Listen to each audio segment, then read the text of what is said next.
Olá, pessoal. Seja bem-vindo ao aulão da Receita Federal de Direito Administrativo. Vamos começar nossas questões aqui e trabalhar aqui com as mais variados assuntos, né? E coloquei em simultâneo. A nossa primeira questão é sobre organização administrativa e os fenômenos, né? Então, vamos lá. Ele diz assim, ó, é a questão da ESAF 2010 de Auditor Fiscal do Trabalho, né? Tendo por base... colocar aqui. Tendo por base a Organização Administrativa Brasileira, classifica as descrições abaixo como sendo os fenômenos de descentralização e de desconcentração. Então, vocês que já estudam um tempinho aqui, né, sabem, e aí eu já vou puxar aqui, ó, uma folhinha aqui. Vamos fazer a leitura, depois eu puxo essa folhinha, né? Para que vocês possam entender. Após assinar a opção correta, a criação da Fundação Instituto Brasileiro de Geografia e Estatística, IBGE, para prestar serviços oficiais de estatística, geologia e cartografia no âmbito nacional. B. Criação de Delegacia Regional do Trabalho a ser instalada em municipalidade recém-emancipada em franco desenvolvimento industrial e no setor de serviços. Item C. Concessão de serviço público para exploração de serviços de manutenção e conservação de estradas. E item D. Criação de novo território federal. Então, ó, vou nem puxar não, vou colocar aqui. Primeiro, nós vamos trabalhar com o seguinte ponto. A organização administrativa, né? Quando você pensa em organização administrativa, você está pensando na administração pública. E aí você está pensando em quem? Você está pensando na administração pública direta e na administração pública indireta. E nas estruturas da administração pública. O que é que você aprende lá nas nossas aulas? Que o estudo da administração pública em sentido subjetivo, quer dizer, essa administração pública em sentido subjetivo, ela estuda as entidades. E aqui nós temos dois tipos de entidades, né? As entidades políticas. Aí quando a gente fala das entidades políticas, a gente está falando de quem? A gente está falando de União, Estados, Distrito Federal e municípios, né? E a gente está falando das entidades administrativas. A gente está falando das autarquias, das fundações públicas, das sociedades de economia mista e das empresas públicas, né? A gente está falando desses dois grupos aqui. Só lembrando a vocês que toda entidade é pessoa jurídica. Pessoa jurídica capaz de contrair direitos e obrigações, ou seja, tem personalidade jurídica. Quem vai dizer isso é o artigo 1º, parágrafo 2º, inciso 1 da Lei 9784, né? Aí, no estudo dessa administração pública, além das entidades, a gente estuda... Opa, fiz uma besteira aqui. Além das entidades, a gente estuda os órgãos. Minha nossa senhora, já estou me desorientando, povo. Vê se eu agora acertei. A gente estuda os órgãos, né? Os órgãos, eles são compartimentos internos dentro do corpo dessas entidades. Então, daqui dessa ideia, nasce a primeira linha de raciocínio aqui, que são os dois fenômenos. O fenômeno da desconcentração,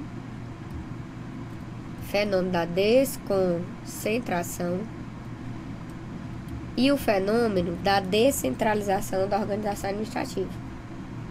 Qual é a ideia que você tem que ter daqui? Que tanto a desconcentração como a descentralização da organização administrativa, porque nesse momento a gente está estudando só a descentralização da organização administrativa, eles vão existir como fenômenos no direito administrativo para que haja uma melhor divisão de trabalho. Então, quando você desconcentrar, você vai criar órgãos. Significa dizer que você está criando compartimentos dentro do corpo dessas entidades. E quando você descentralizar, significa dizer que você está criando entidades. Tá certo? Então, a ideia que você tem que ter aqui é exatamente essa. Aí, ó, Vamos fazer aqui para você entender, que eu quero que você entenda tudo bem direitinho aqui. Eu vou criar aqui a União, né? A União é a nossa entidade política. Tá lá no artigo 18 da Constituição Federal. Aí eu vou dar uma cabeça para essa União, que vai desenvolver a função típica de administrar, que eu vou chamar de Presidência da República. Aí essa Presidência da República tem a competência para desenvolver a função de administrar, ela que representa o Executivo, e obviamente o Executivo é que vai desenvolver a função típica de administrar, né? Ela não consegue desenvolver só, mas ela pode criar compartimento dentro do corpo da União. Ela cria esse braço, chama de Ministério da Fazenda. Aí vai ser criado essa mãozinha aqui, que nós vamos chamar de Receita Federal, né? Aí cria esse outro braço. Eita, menino, que eu tô desorientada. Cria esse outro braço, chama de Ministério do Trabalho e Emprego. Ó, Ministério do Trabalho e Emprego. Aí eu vou criar uma delegacia, que não é mais delegacia, né? Agora é secretaria. Não é isso? Superintendência, sei lá. Que mudou o nomezinho agora, né? Mas vamos botar do jeito que tá aqui. Que aquele ainda chamava de delegacia regional. As famosas DRTs, que agora é SRT, né? Vamos botar aqui delegacia para você entender aqui a linha de raciocínio. Aí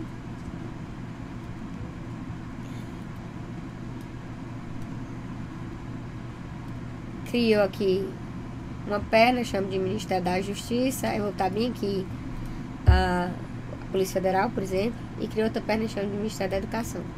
Então, o que eu fiz aqui foi desconcentrar. Eu criei órgãos, compartimento dentro do corpo da entidade política União, porque aqui eu criei só a União, né? Então, o que são órgãos? Órgãos são compartimentos internos, dentro das entidades, que vão receber, obviamente, a distribuição das competências, né? Eles são criados e aí há uma distribuição de competência. A característica desses órgãos é que eles estão dentro do corpo da entidade e eles não têm personalidade jurídica, ou seja, eles não são sujeitos capazes de contrair direitos e obrigações. Então, toda vida que se cria órgãos, eu tenho o fenômeno da desconcentração. E o fenômeno da descentralização, ele ocorre da seguinte forma. Eu tenho essa pessoa aqui, que vai ser uma entidade política, a União, o Estado, o Distrito Federal ou municípios, tá certo? E a Constituição autoriza que ele, devido a uma nova pessoa, e essa nova pessoa, obviamente, vai adquirir personalidade, para transferir para essa pessoa o desenvolvimento da atividade, que pode ser uma autarquia, uma fundação pública, uma sociedade de economia mista. Eita, tá ficando serviço ceboso. Deixa eu ajeitar isso aqui, que eu não gosto de coisa sem... Depois vocês se desorientam, perde a questão. Deixa eu ajeitar aqui, tá bom? Aqui, ó. Criar entidades. Aí, vamos botar bem aqui. Autarquias, fundações públicas, sociedades de economia mista e empresas públicas. O que eu fiz aqui foi descentralizar. Criei entidades, tá certo? Então, aqui eu tenho um dos fenômenos da descentralização. Só que você tem que entender, e aí eu já vou ajeitar aqui, ó, o seguinte. Tô matando um coelho, 2, 3 coelhos numa cajadada só. O direito, ele tem uma característica bem parecida com o português. Uma palavra tem vários significados. A palavra descentralização, para o direito administrativo, ela vai aparecer sob vários aspectos. Eu tenho a descentralização da organização administrativa, que aí eu estou estudando isso aqui que eu acabei de fazer. Eu tenho a descentralização da prestação de serviço público, que aí nós vamos aprender que o serviço público, ele pode ser feito na forma centralizada, quando ele é feito pela administração pública direta, União, Estado, Distrito Federal, Município, e ele pode ser feito na forma descentralizada. Aí ele vai ser feito por outra pessoa que não a União, Estado, Distrito Federal, Município. Na forma descentralizada, ele pode ser feito pelo método de outorga ou pelo método de delegação, né? E eu tenho a descentralização territorial. que vai aparecer lá no artigo 18, parágrafo 1º da Constituição, né? Quando a União pode criar um novo território federal. Então, são 3 tipos de descentralização. A da organização administrativa é essa daqui. Aí, essa daqui, ó, essa daqui, ela vai poder ser na forma centralizada, prestação de serviço centralizada. Aí, você tem que entender que quem vai fazer isso aqui é a União, Estado, Distrito Federal e municípios, e pode ser feito na forma descentralizada. Aí, quando ela é feita na forma descentralizada, é porque esse serviço vai passar para a mão de outra pessoa. Aí pode ser feito pelo método de outorga. Quando ocorre descentralização pelo método de outorga, o serviço passa para a mão da administração indireta. Aí eu estou falando de autarquias, fundações públicas, sociedade de economia mista, empresa pública. Ou pelo método de delegação. Aí quando eu falo pelo método de delegação, é porque passa para a mão do particular. Aí eu tenho aqui concessão, permissão ou autorização.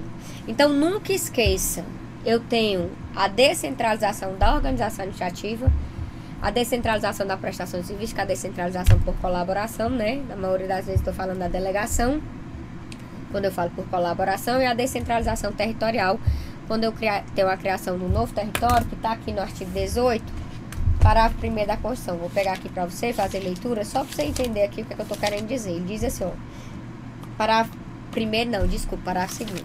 Ele diz assim, ó, os territórios federais integram a União e sua criação, transformação em Estado ou reintegração ao Estado de origem são regulamentadas em lei complementar. Então, aqui eu tenho a descentralização territorial, né? Que alguns chamam de geográfica. Então, ó, vamos aqui voltar para a linha de raciocínio. Você vai trabalhar com as 3 descentralizações aqui, tá bom? Organização administrativa, prestação de serviço e a territorial, né? Tá certo? E a desconcentração, que você sabe que é criar compartimento dentro do próprio corpo e distribuir competência. Aí nós estamos falando aí do artigo 88 da Constituição, por exemplo, né? Tranquilo? Então, aqui, ó, artigo 18, parágrafo 2º da Constituição, né? Aqui, artigo 21, 23, 25, 30 e 175 da Constituição. E aqui, artigo 80, não, desculpa. Artigo 37, inciso 19 da Constituição. Você quer passar uma vírgula sempre, né, meu povo? É porque eu já estou me desorientando aqui. Isso aqui, ó, artigo 88 da Constituição, por exemplo.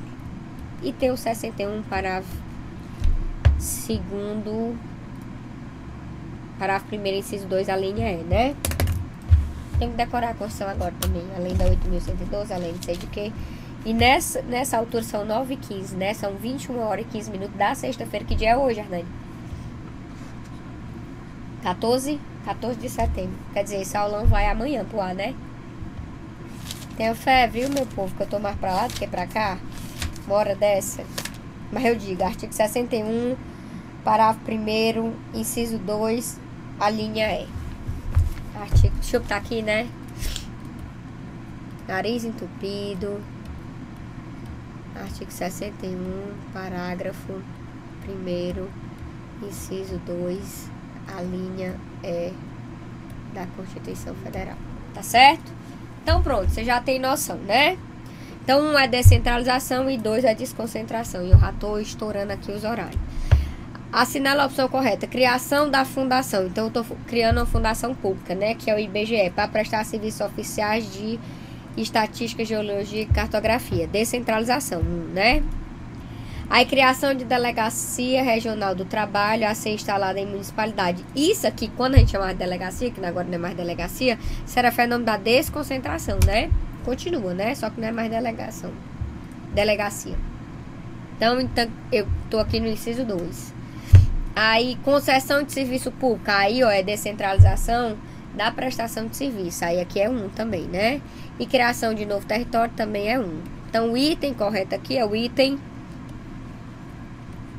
D de dado, né? 1, 2, 1, 1. Tranquilo aqui? Vamos para a segunda questão. Vale, eu copiei 300 milhões de vezes, pronto.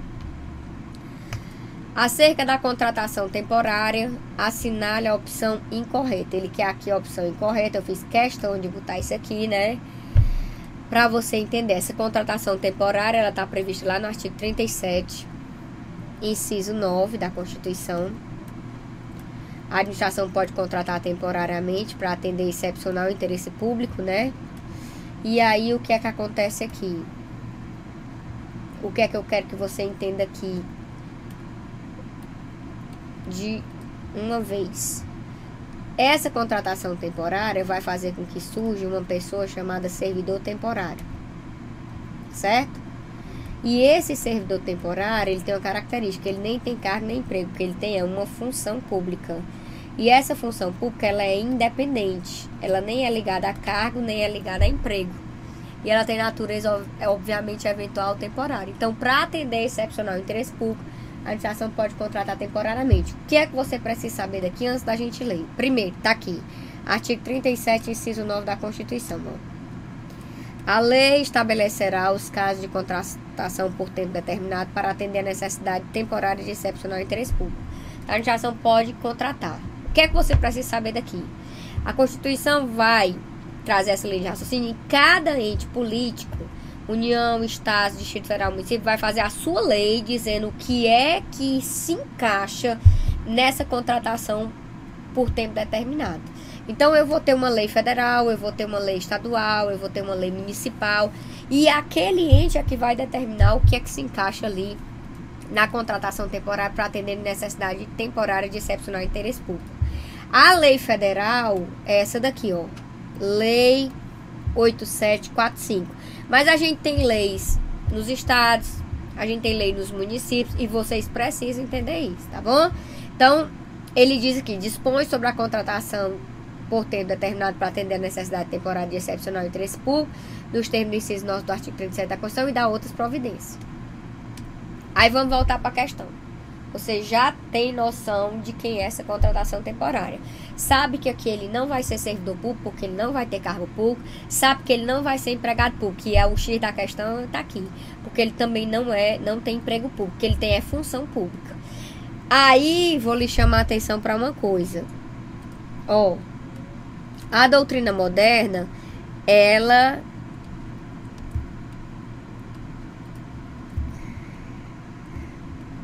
classifica o agente público, o servidor público lato sensu, que antigamente era chamado de agente administrativo.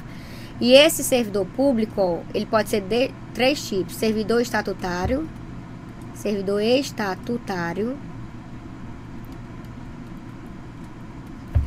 empregado público e servidor temporário, que é exatamente esse nosso.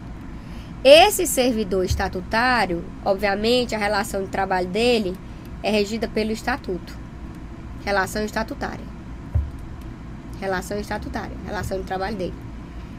Esse empregado público aqui tem relação de trabalho, ó, regida pela CLT.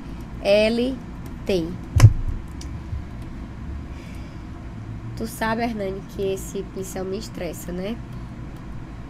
Vou nem mentir que ele não me estressa, porque ele me estressa. Vou aumentar ele um pouquinho, para ver se ele aumenta. Vamos ver se ele aumentou. Né? Maria. Aí, eu também, né?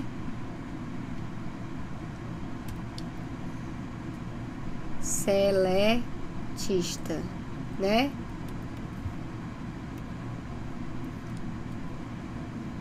Tô me desorientando, meu povo.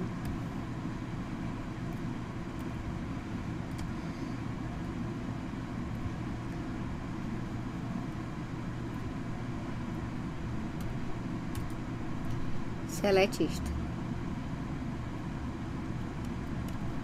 E esse daqui, ó, tem relação de trabalho regido por um contrato por prazo determinado, que é regime jurídico de direito administrativo. O STF que disse, eu vou lhe mostrar, vou matar a cobra e mostrar o pau. Aí, meti a mão aqui. É esse? Pronto. Taquei a mão aqui no negócio. Sim, aí vamos nós. Ele quer a opção incorreta, né?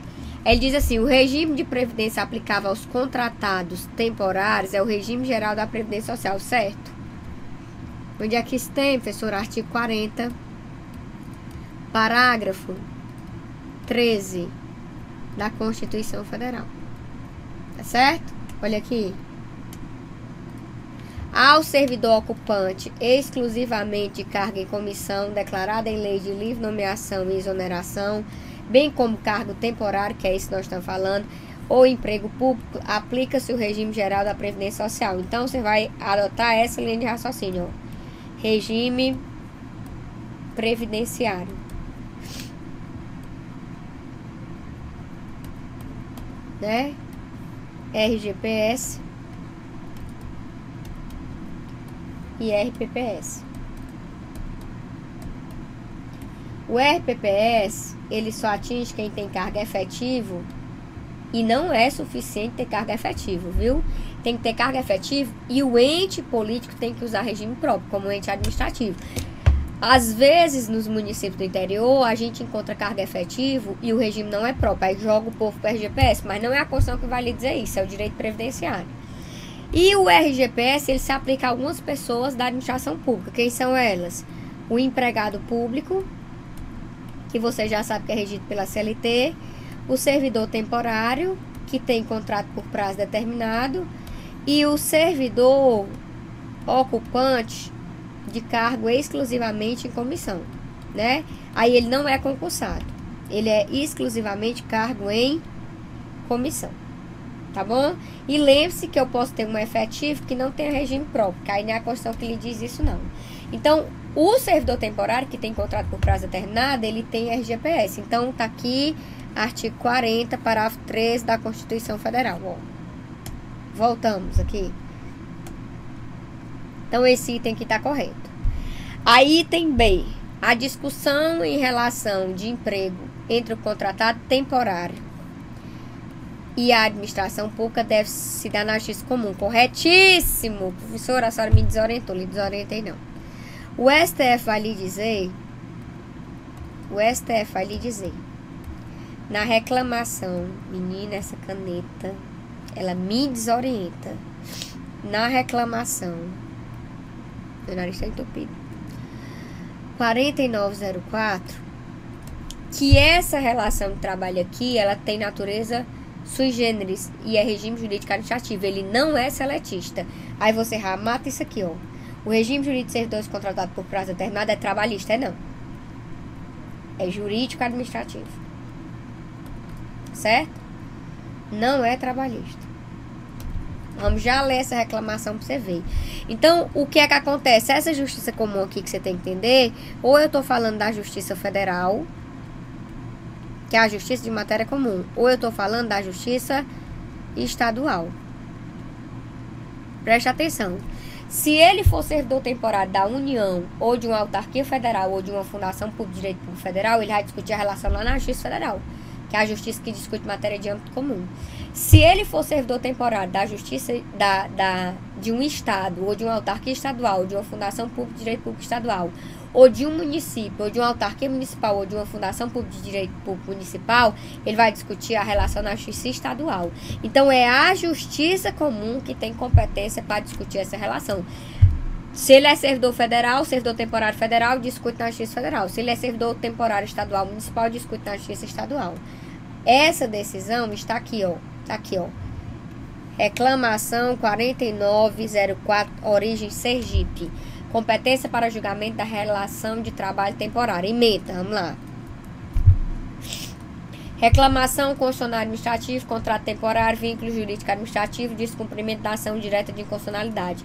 Número 3395, Distrito Federal. Competência da Justiça Comum.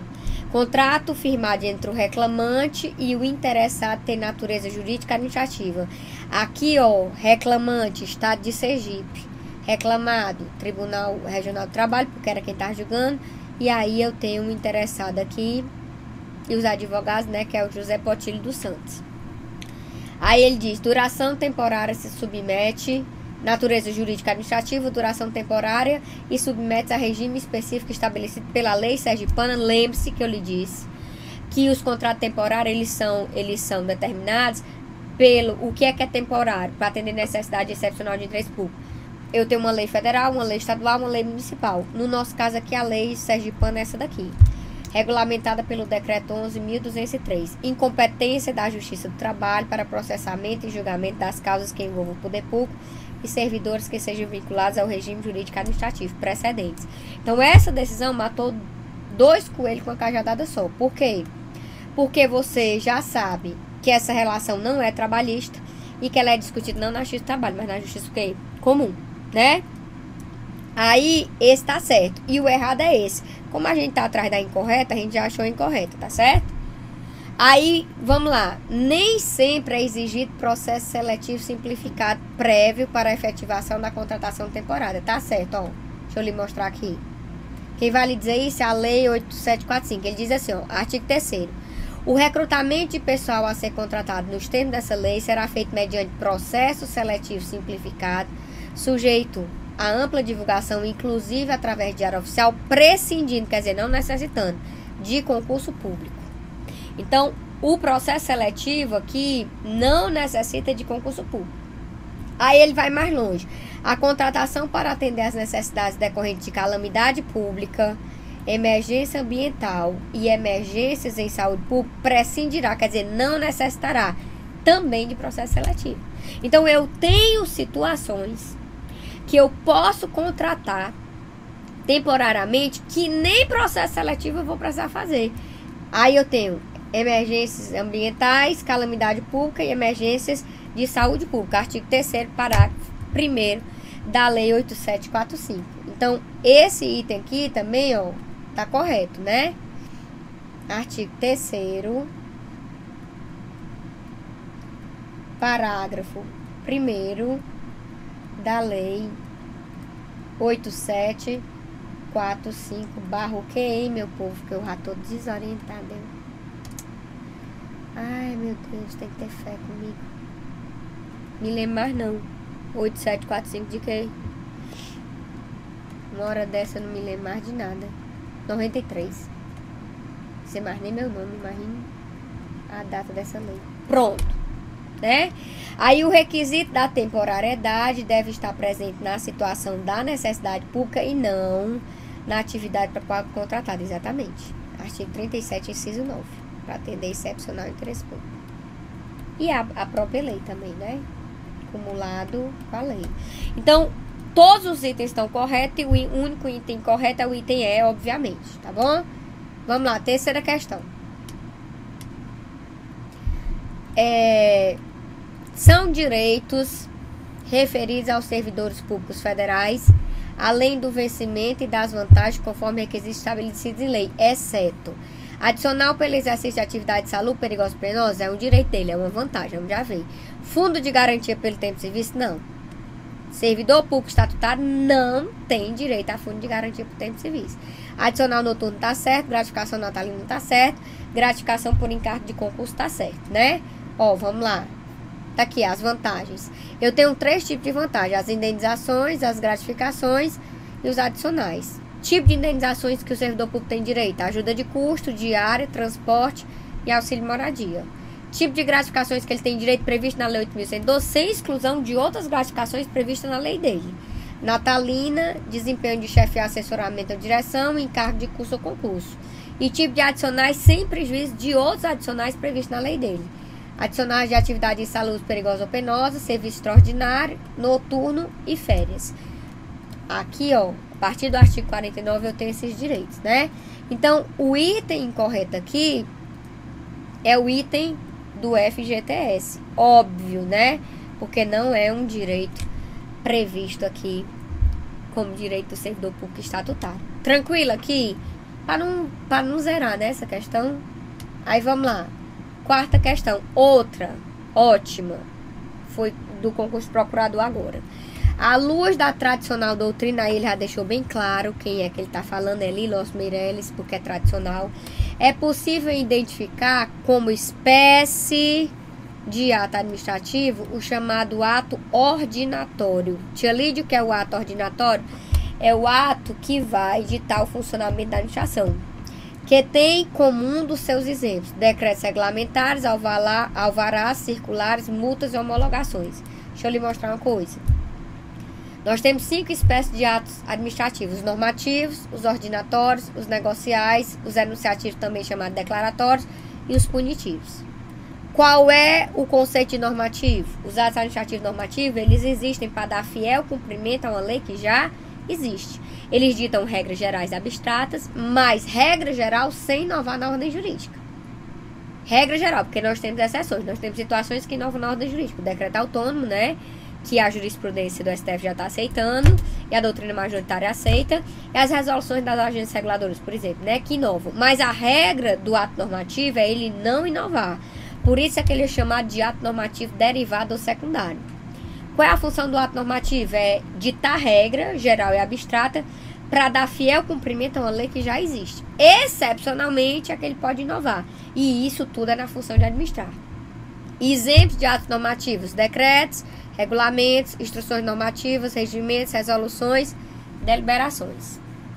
O que é um ato ordinatório? É o ato que dita o funcionamento da administração, né? Aí eu tenho as instruções, que não são as normativas, instruções sobre o funcionamento da administração. Os provimentos, normalmente são usados pelos tribunais, as circulares, os avisos, as portarias, as ordens de serviço, os ofícios e os despachos. Atos negociais, qual é o conceito? São atos onde a manifestação de vontade da administração coincide com a vontade do particular.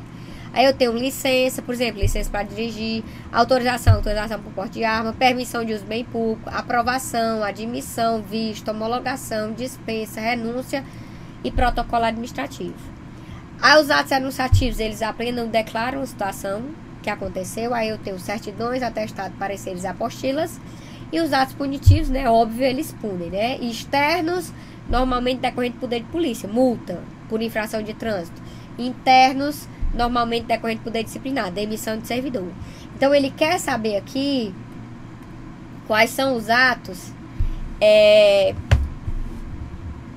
ordinatório. O que é ordinatório? O decreto regulamentar é normativo, né? Você já sabe. Aí, o que é que nós temos mais aqui? Os alvarás são negociais. As circulares são ordinatórios. Tá todo me desorientando. As multas pode ser decorrente do poder disciplinar ou decorrente do poder de polícia, são punitivos, né? Multa de um contrato administrativo, poder disciplinar. E as homologações negociais também, né, meu povo? Tô me desorientando, não? Vamos ver. Os alvarás vão aparecer aqui, né? Alvará de autorização, por exemplo. Alvará para construção, né? Sem mais, né? Homologação tá aqui. Negocial, né? Alvará aparece aqui. Licença para construir, precisa do alvará, né? Aí eu tenho os decretos regulamentares, estão aqui, ó. Normativo. Circulares ordinatórios, tá aqui.